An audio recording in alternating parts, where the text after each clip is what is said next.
देखो, संसाधन इसके पहले हम लोग समझ चुके हैं। तो संसाधन का मतलब क्या होता है कि हमारे दैनिक जीवन में जिस वस्तुओं का उपभोग होता है यानी उपयोग करते हैं हम लोग, वो सब क्या है?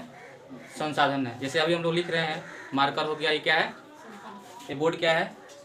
संसाधन है। हमारे घर जो भी वस्तुएं जैसे चेयर हो गया, या फिर खाने के लिए जो बर्तन है, बनाने के लिए जो बर्तन है, सोने के लिए खाट है, ये सब क्या है? संसाधन है। तो इस संसाधनों का वर्गीकरण किया गया, यानी कि बहुत से वर्गों में इसको बांट करके रखा गया है। तो इसमें सबसे पहले हम लोग पढ़ेंगे आज हम लोग प्राकृतिक संसाधन। प्राकृतिक का मतलब क्या होता है?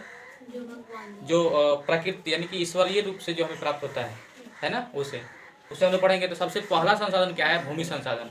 तो भूमि संसाधन सबसे महत्वपूर्ण संसाधन है हमारे जीवन के।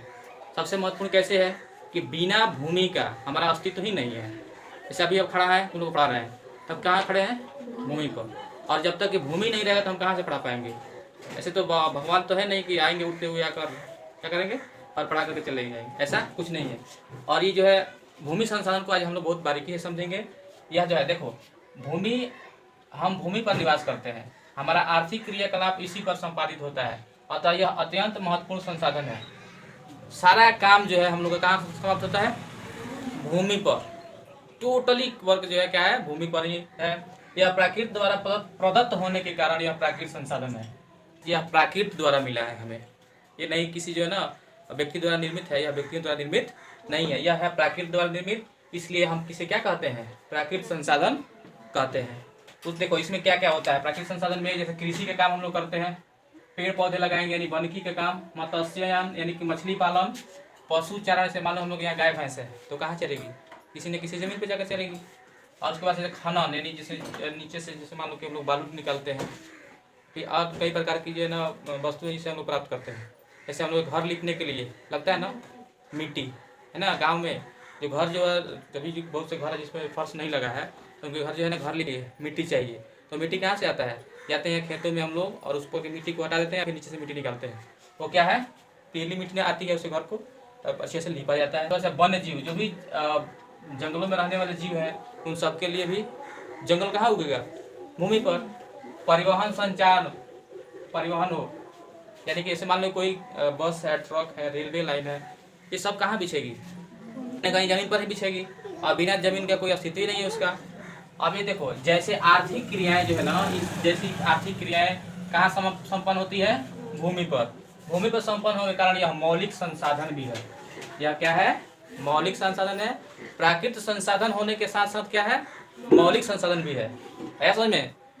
अब हम लोग पढ़ेंगे इसके भारत में भूमि के भौतिक स्वरूप क्या क्या है। देखो यहाँ पर वृत्तीय चार्ट बनाया गया है, और इस चार्ट के माध्यम से तुम लोगों को समझना है कि भारत में यानी कि पूरे भारत में कितना प्रतिशत जो है ना समतल भूमि है, और कितने प्रतिशत जो है पठार है, और कितने प्रतिशत जो है ना पर्वत है।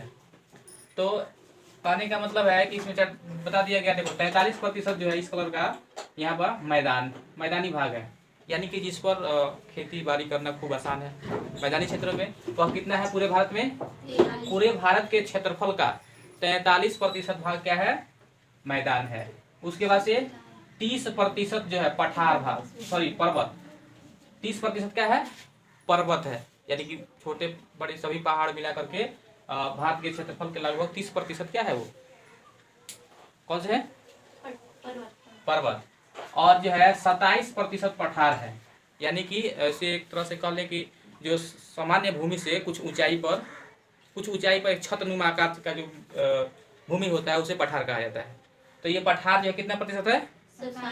और ये मैदान कितने प्रतिशत है? और ये पर्वत 30%। ये समझ में आ गया? अब देखो इसमें जो है कई भौतिक स्वरूप हैं, जैसे पर्वत, पठार, मैदान, निम्न भूमि और घाटियां इत्यादि। ये विविध स्वरूप जलवायु से प्रभावित होते हैं, और ये सभी चीजें जो है क्या है? जलवायु द्वारा प्रभावित होती है, यानी कि मौसम के द्वारा यह क्या होता है? प्रभावित होता है। अब इसमें देखो यहाँ कुल उपलब्ध भूमि का लगभग 43 है ना। अब इसमें जो कृषि तथा उद्योग के लिए, उद्योग के विकास के लिए क्या है? उपयोगी है।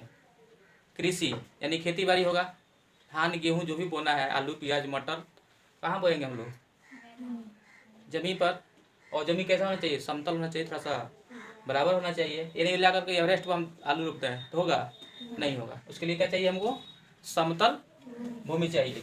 तो समतल भूमि यानी कि मैदानी क्षेत्रों में मिलेगा, और इससे क्या होता है, कृषि और उद्योग के क्षेत्रों में काफ़ी लाभदायक होता है। उसके बाद से आता है पर्वतीय क्षेत्र, यानी कि 30% जो पर्वतीय क्षेत्र है वह क्या करता है, वह ऊंचाई पर होने के कारण, ऊंचाई पर होने के कारण क्या करता है, 12 मास नदियों का प्रवाह बनाए रखता है।